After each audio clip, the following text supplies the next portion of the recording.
So now that I finally achieved a 10 win streak, I think it's finally time to talk about Loot Sword.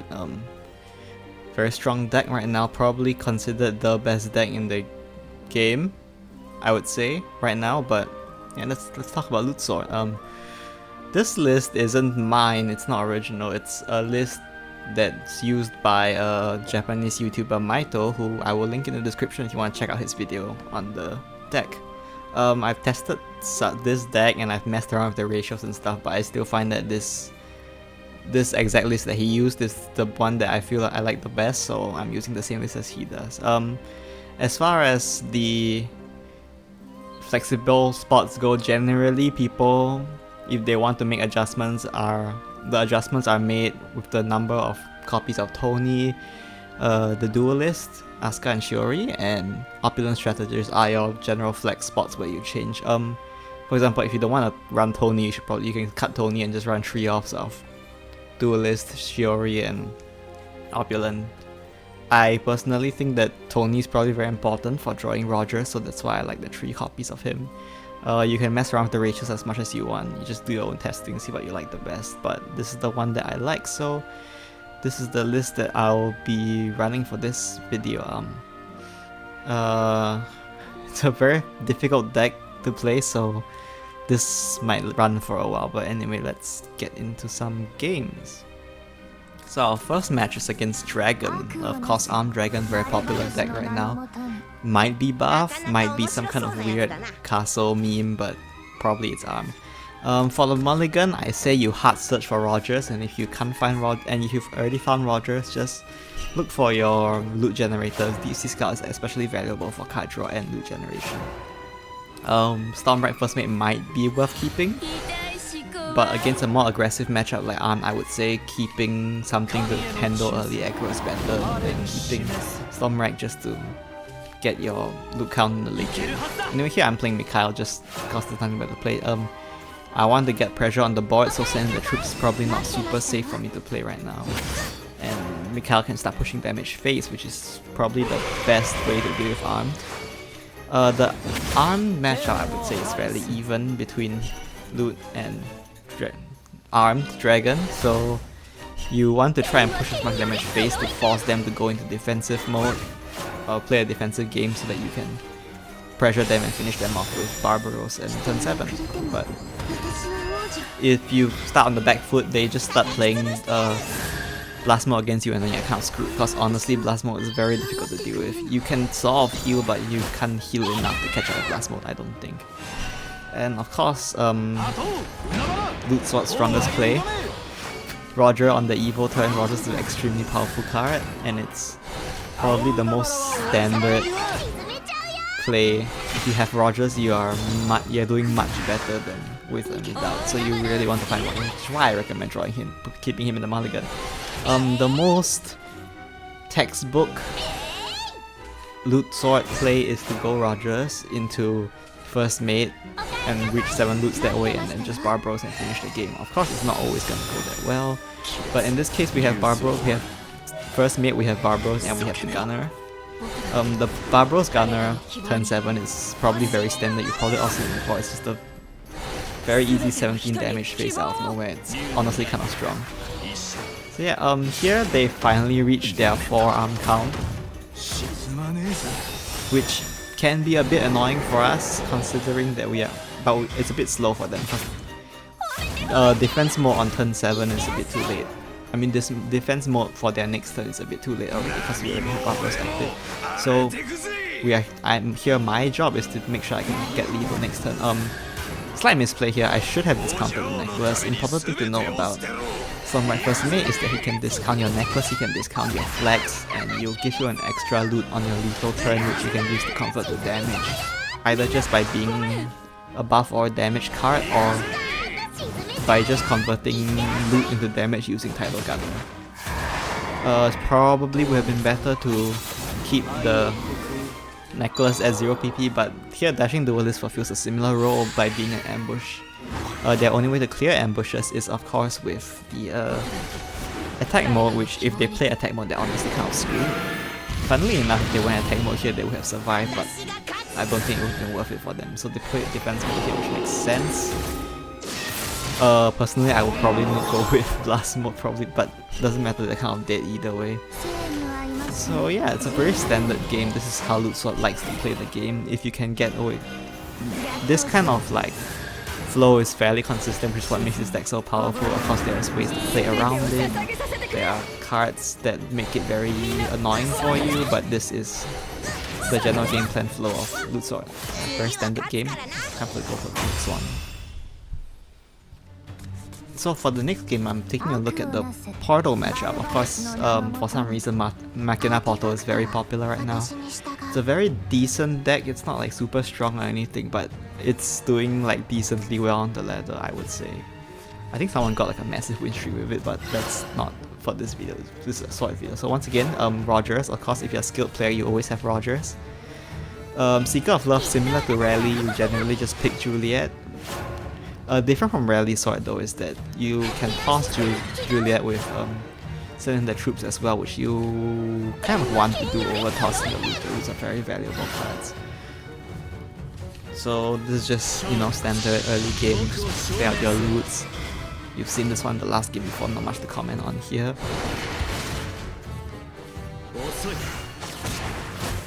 Here they give Bane to the puppet. They like to do this a lot where they give Bane to their puppet.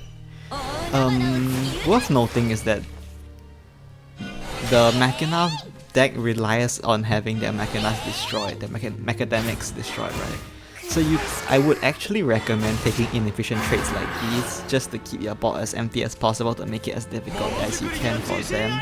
Of course, there are situations where that's not a good idea and they should be trading efficiently, but in this case, I think early game it's fine to trade inefficiently on purpose to just minimize the amount of targets they have. Similar case applies to chess where you try to keep reduce the targets they have to trade into. So here I'm purposely trading into him, and again just to keep it as difficult as possible for them to get.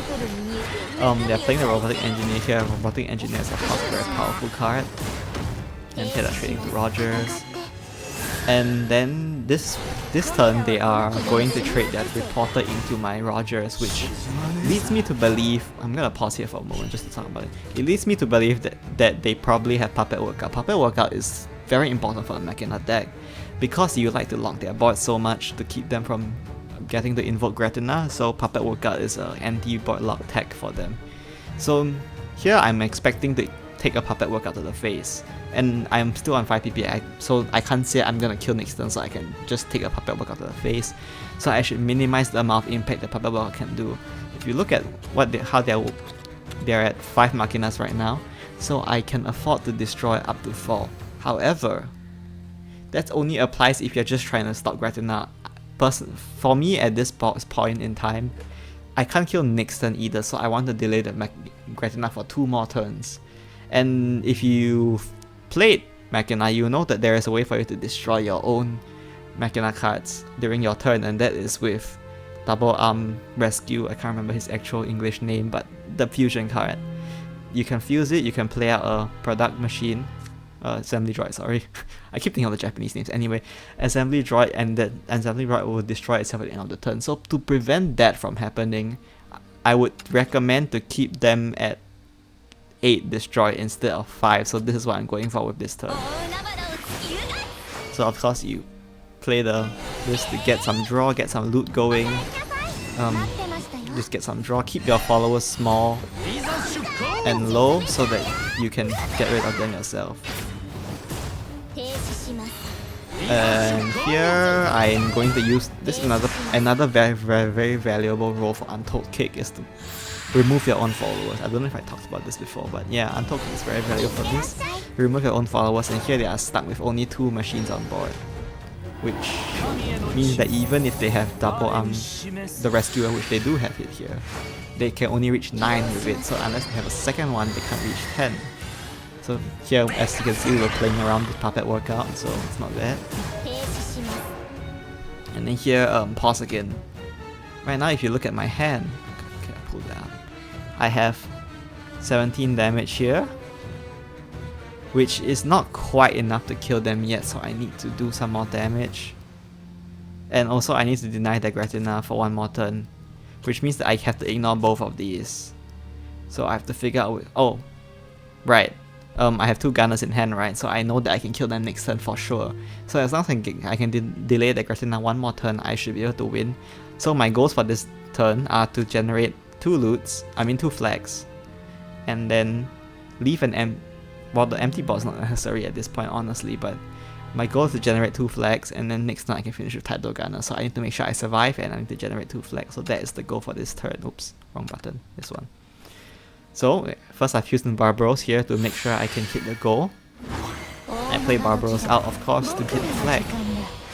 And then the Scout also gets me a flag, so now I have my 2 flags. I just need to survive. Honestly, yeah. So Barbaros Evolve Destruction Effect is mandatory. And I do this so I can clear my own Barbaros to, I don't know, do something, I guess. Honestly, not really necessary. And then put an award to minimize the chance of me accidentally dying to another like puppet workout plus something else, which hopefully they don't have. So here they play the rescue if they don't have anything else. The last word's heal can be annoying, but we OTK for 22 damage, which means that, and each of these last words only heals 2, I believe, yeah. So Mikhail here, very important actually, gets rid of one of the last words before I start dealing damage to them.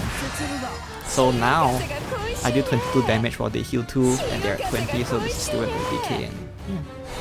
Another this is a bit more high rolly of course than a more standard game, but this is mainly to show you about talk about playing against Machina. You should try to play around their win condition is the main point of this game. Next one. So for the next game, of course, can't make a loot sword video at this point without talking about it, the mirror. Honestly, the mirror is actually really fun to play, but going second, you're obviously not heavily favored. Once again, Mulligan, find Rogers. If you find Rogers, you're popping off. But yeah, the mirror is actually extremely fun to play, so there's a lot to talk about here, so let's get into it. First of all, first thing to talk about already. If you've played loot, you know that you are actually not that easily, you don't actually hit 7 that easily. So it's worth noting so your goal playing against loot is to try to deny as much loot as possible. In this case, this thing, the bandit, sorry, is this called? This thief generates up to 2 loots. And if you're playing rally or if you're playing loot slot yourself, you know that a lot of your followers have 1 attack, which will let them trade this twice, which you want to avoid. Which is why I went for Untold Kick here, just to remove it, to deny them the knife. So of course, first thing to keep in mind, we're playing against loot, deny as much loot as you can. And here there's a Seeker of Love. It's not a loot generator, so it's fine. We are happy to see it. Looks like they're drawing. And of course we have to generate our own loots too, which is, I mean, that's how I win the game. So Penguin Punisher hit face here. Absolutely 0 value in trading, so of course we just hit face.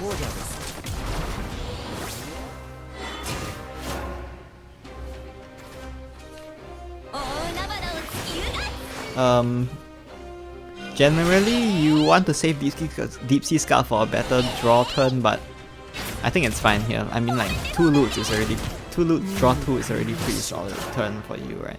And by doing this, I'm also keeping up pressure on their face, which is important because loot sword has decent amount of healing, so you want to pressure their face to prevent them from healing out of your lethal ranges. Here they managed to answer my board, but the one advantage of going second again as loot sword is of course getting Roger out earlier. So you want to make sure you get value out of that, try to get a Roger out early. I mean, this comes down to really skill issue, right? Like, just draw a Roger. You don't draw a Roger, you're already instantly behind.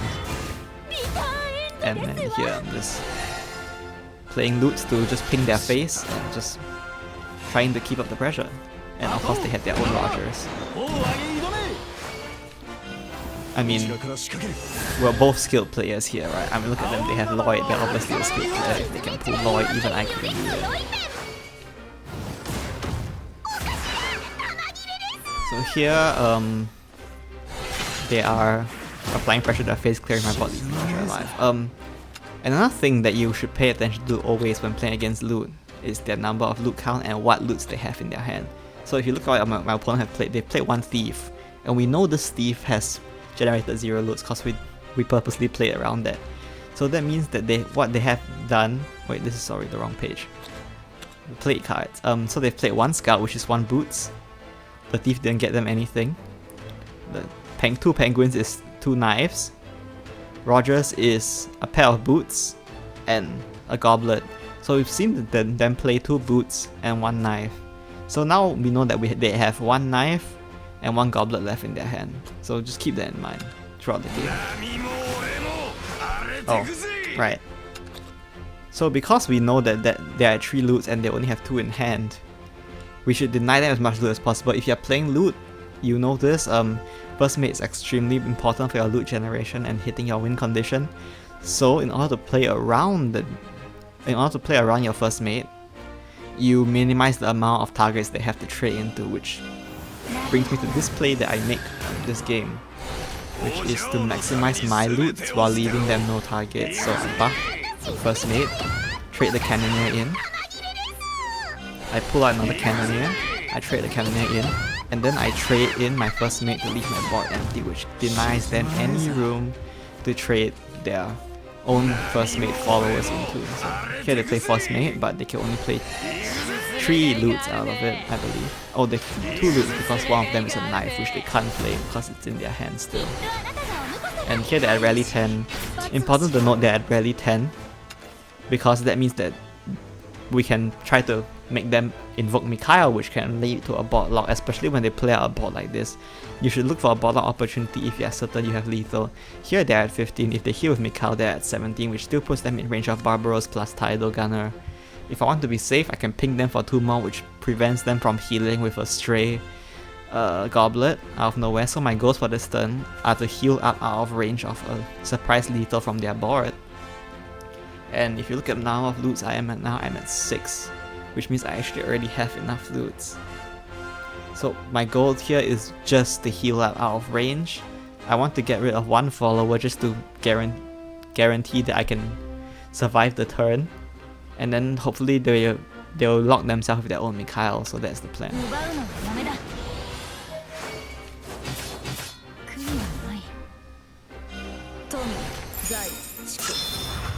So I took the spell here, but as you can see I'm not even at rally 10 yet, but it doesn't matter because we can still heal but just by playing regular loots. You can play 2 loots here to ping them in the face to make sure that we are keep them in lethal range. I trade off my opulent and then I kick my own opulent in the face here to get rid of her and complete the board lock.